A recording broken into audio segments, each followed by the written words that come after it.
Alright, so welcome back.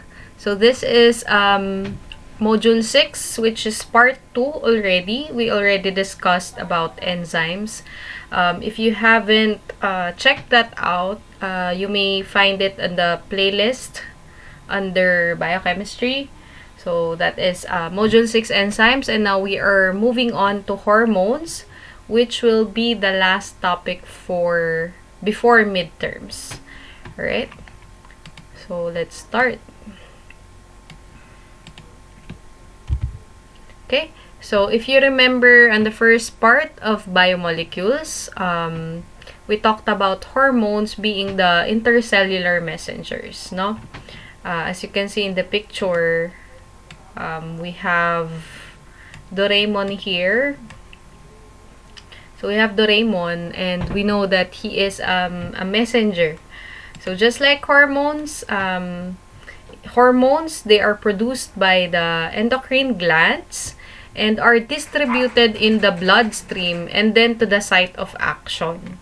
So their purpose is to help maintain balance of many biological activities, such as, for example, insulin release, no? If there is an increase in blood glucose, and for example, thyroxine that is found in your thyroid gland, it is responsible for hyperthyroidism or hypothyroidism. No, yung sa hyperthyroidism is the enlargement of the thyroid gland, which we will be discussing later on. So what else, aside from the examples, we also have biological activities balancing. For example, for females, we have the menstrual cycle, no? And ayun. So you can also see dito sa picture natin. Sorry. Okay. So we have a picture here. So, ito yung endocrine system, bumubuo ng endocrine system. And kasama dyan yung ating brain.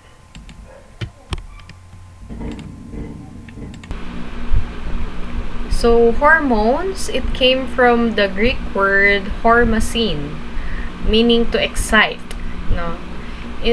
And it is in the form of polypeptides, which are proteins, and amino acid derivatives, or steroids. And steroids is actually fat. So hormones is a combination of a protein and fat. And mostly, they are made up of around 80% protein, no, or more. Okay? So, they are, of course, the primary messengers, and others, neurotransmitters, and, sorry for this, local mediators. And they also act as a body catalyst. So, if you remember, body catalyst, when we say catalysis or catalyzation, there is always an increase of rate in chemical reaction.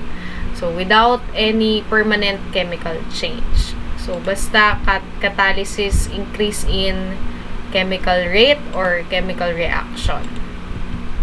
Okay, so in hormone secretion, no, there are two types. We have the endocrine hormones, and we also have the exocrine hormones. So, if you ask what are the difference between the two, so this is our slide.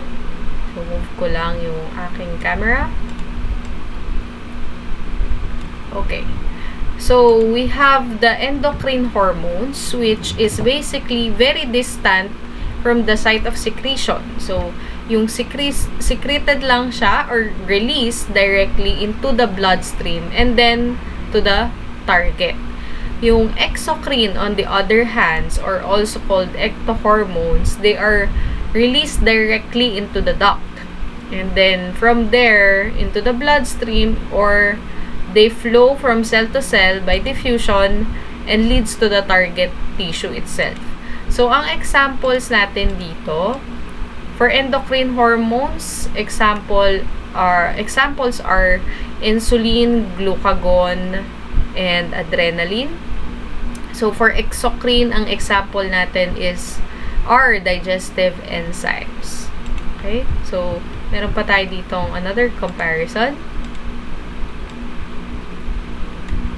move ko na lang sa gitna.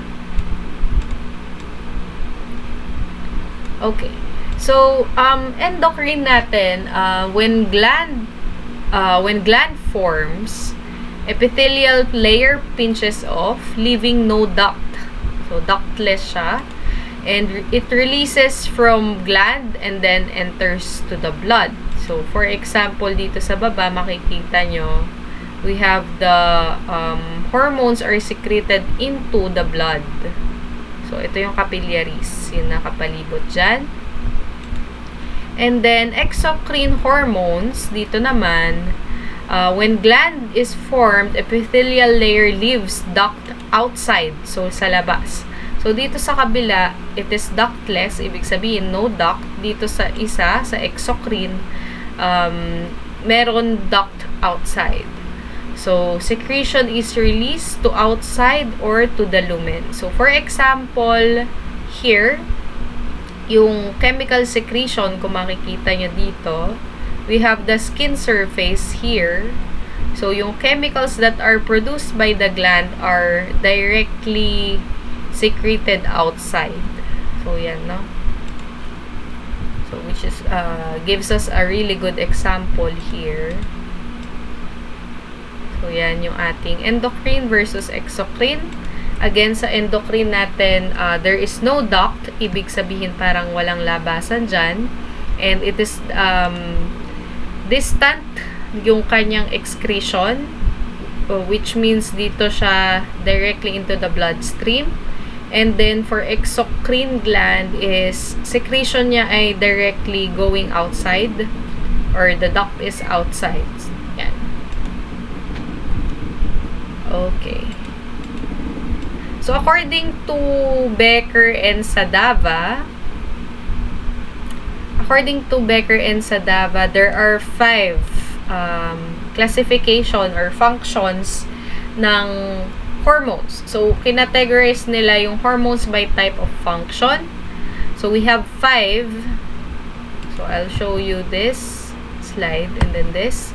So, unang-una is, function is for stress response. So, for example, regulation of the heart or regulation of blood pressure, inflammation. So, di ba, pag, halimbawa, in stress, hindi lang naman yan yung basta-bastang, for example, stress ako sa pag-aaral, hindi ganun, no? So, we have different types of stress. So, halimbawa, biglang nagkaroon ng sunog, no? Your heart rate increases, your blood pressure increases. So, meron tayong fight or flight reaction. So, number 2 function is the maintenance of homeostasis. So, when we say homeostasis, ito yung parang balance inside our body, no? And balancing of functions inside the body. So, for example niyan is regulation ng insulin and glucagon. So, for insulin and glucagon, ito yung nag-regulate ng blood glucose natin. And also, yung supply ng energy and concentration of substances in the body. So, function number 3, another type is the regulation of episodic or cyclic events. Ibig sabihin, minsan lang mangyari. For example, meron tayo sa estrogen, insulin, and oxytocin.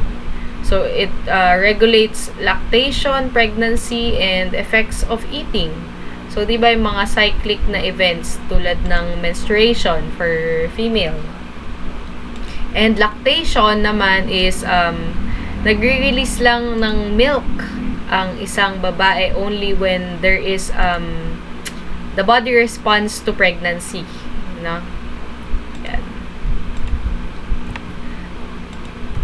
Okay, function number 4 is for growth or overall regulation. So, meron tayong growth factors, trophic hormones. So, basically, regulation of production of hormones.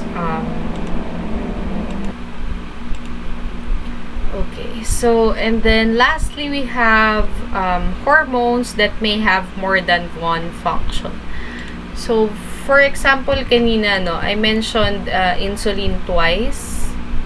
So, marami kasi siyang function. So, hindi lang for glucose regulation. Meron din siya, affected rin siya with stress and so on.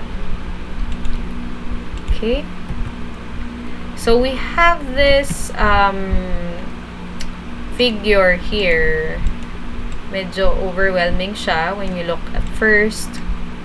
But,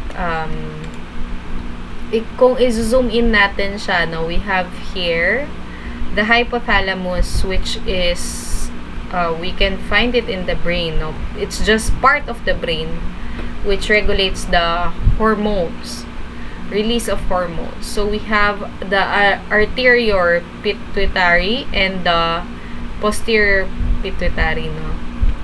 So from anterior and posterior, nag-breakdown pa siya into, meron tayong tropic hormones and other hormones here. From tropic hormones, we have ACTH, I will discuss later on, LH and FSH, and also TSH, no? So, yung tatlo. Okay.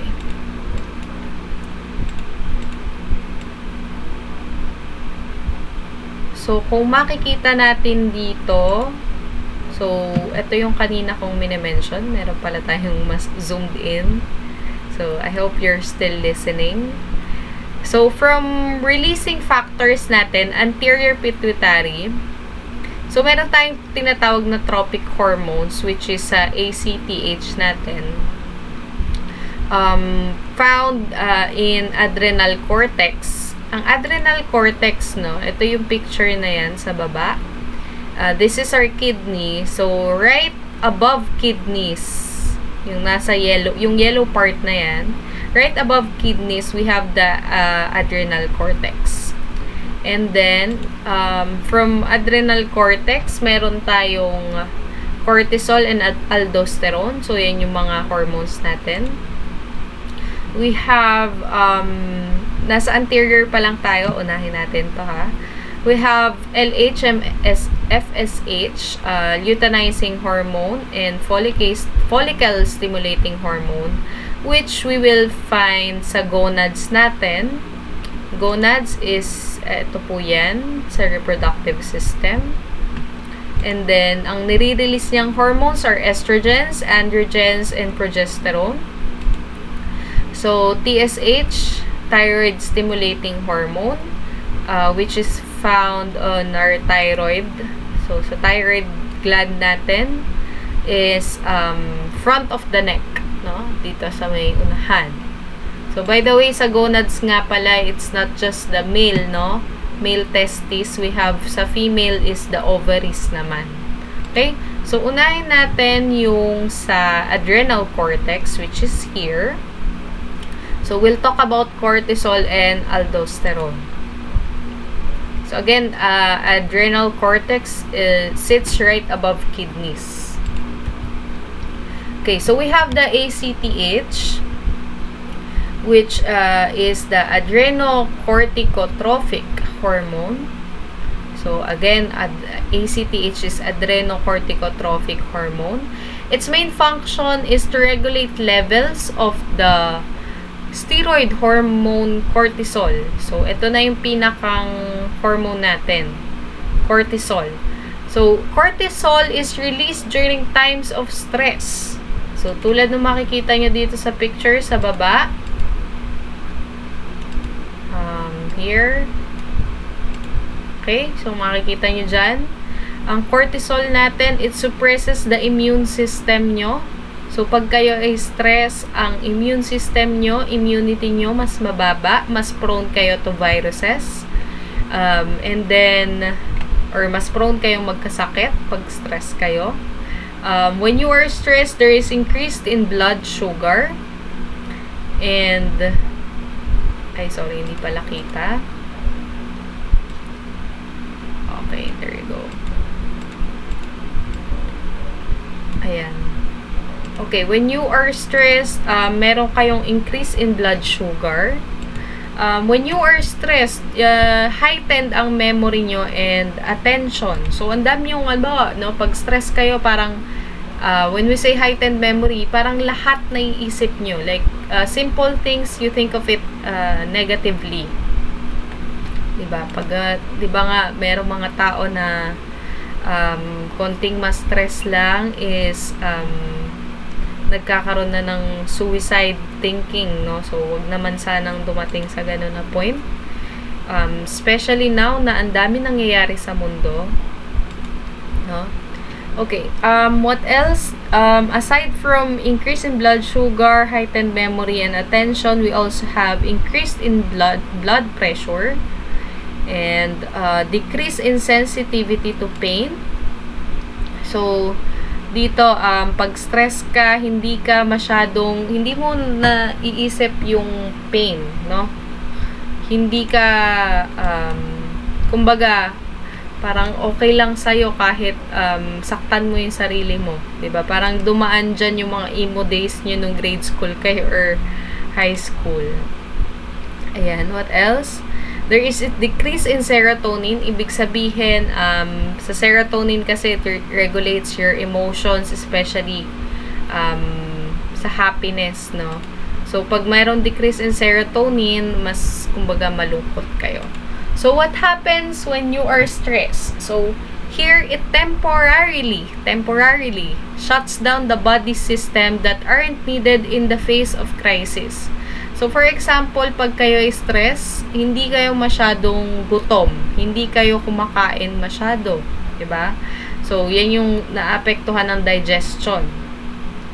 And what else? Sa reproduction. No? So, both of these systems, digestion and reproduction system, are very much affected. So, bakit sa reproduction? For example, for females, no? If you're really overthinking about something, sabi nila mas nade-delay yung iyong period cycle, or halimbawa mas hirap kang magbuntis if you are exposed to an environment that is really stressful. So yan. So again, cortisol, it is released during times of stress. Okay, aside from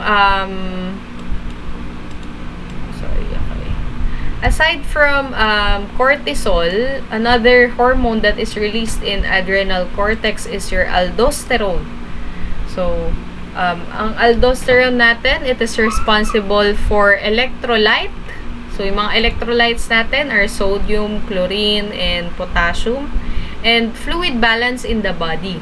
So, kung mapapansin nyo, diba, we all know that kidney, ang main function niya is for filtration. Right? For filtration ng fluids sa katawan. So, kung mapapansin nyo dito, fluid balance in the body, ang adrenal cortex natin, it is seated right above kidneys. So, anong nangyayari dito? So, it is, yung increase ng sodium natin sa katawan, it is reabsorbed in the bloodstream. Yung increase ng potassium naman, it is excreted in urine. So, sa ihi yan.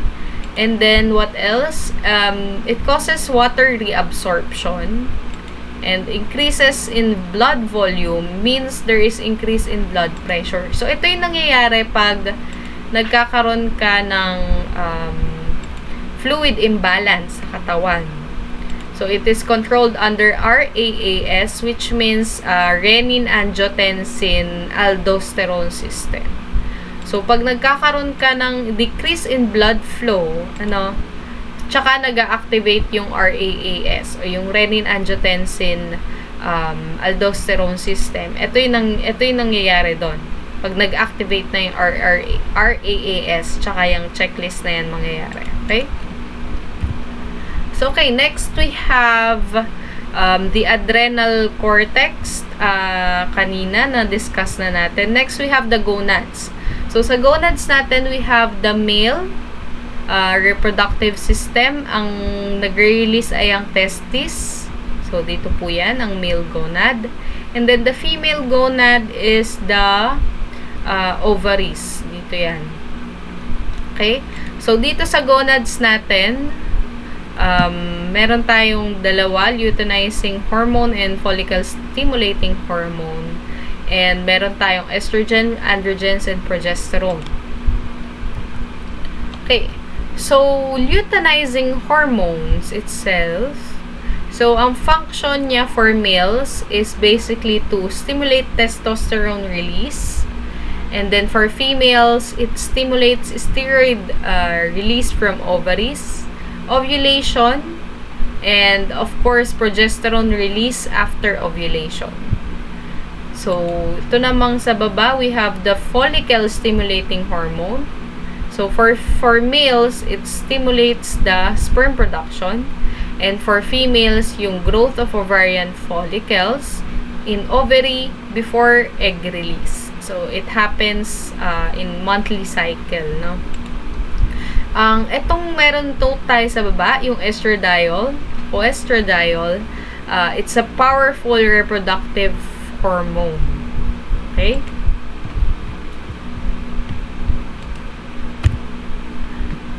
Okay, next, we have the estrogen. So, nandito pa rin tayo sa gonads, ha? Ang estrogen niya, ang function niya, especially for females, is to develop female secondary sexual characteristics. So, ano ba yung mga secondary sexual characteristics? So, for example, enlargement of the hips, of the breast, and then, yung pagkakaroon natin ng menstruation. So, yan. So, ang estrogen, hindi lang sa female. Nakikita, no? It's also present in males. Ang function niya is the maturation of the sperm and maintenance of, ano to? Bakit may blanco siya dyan? Okay, so, dito, maintenance of fertility. Okay? So, sa androgen naman, so, mostly makikita siya sa males. Okay? Ang androgen is actually called the male hormone. So, siya naman ang nagbibigay ng male traits and reproductive activity. So, ang female, meron ding androgen, but in small amounts. Okay? So, androgen is responsible for the hormonal cascade that starts sa puberty, such as hair growth. So, again, sa male, ay meron tayong male hormone na tinatawag, yun yung sa androgen. So, mas marami sa male. And then, we have estrogen, which is mostly found, mas mataas ang sa female. Na, yan, secondary sexual characteristics. So, dito sa male traits and reproductive activity, syempre sa male traits, meron yung mga paglagong ng boses, yung biglang tumatangkad, no? So, yan. So, yung sinasabi ngang male hormone, don't let this fool you kasi meron din sa babae, but in small amount. And also, meron akong mga studies na nababasa, no? Na meron mga females din na mataas ang androgen. So, these females talagang makakapal yung buhok nila sa katawan. Okay. And then, also in the gonads. Okay, sorry. Okay. For the gonads, we have progesterone pa din. So, we have the estrogen. For female characteristics, secondary female characteristics, we have the androgen, which is responsible for the male characteristics. We also have progesterone. So, ito naman, it plays an important role in the menstrual cycle and maintaining early stages of pregnancy. So, it is mostly used in hormone replacement therapy to relieve symptoms of menopause in women. Okay, so yung mga symptoms kasi ng menopause in women, ito yung mga sobrang nagiging aburido, no? So, mainitin yung ulo, sumasakit talaga yung katawan, etc., no? So, yan. Okay, and then, of course, we have the we're already done with this 2. And then, itong part na to, under tropic hormones, we have thyroid stimulating hormones. So, sa thyroid natin, again, thyroid gland is located in front of the neck. So, dito yan. So, kung ano nyo yung sa buto nyo, kung naaapa nyo, sa unahan nun, meron tayong very small part, which is the thyroid gland. Okay, so ito ang interesting part in thyroid gland, no? Yung thyroxine. Yung active form is the triiodothyronine. Pero you don't need to know that, just added information.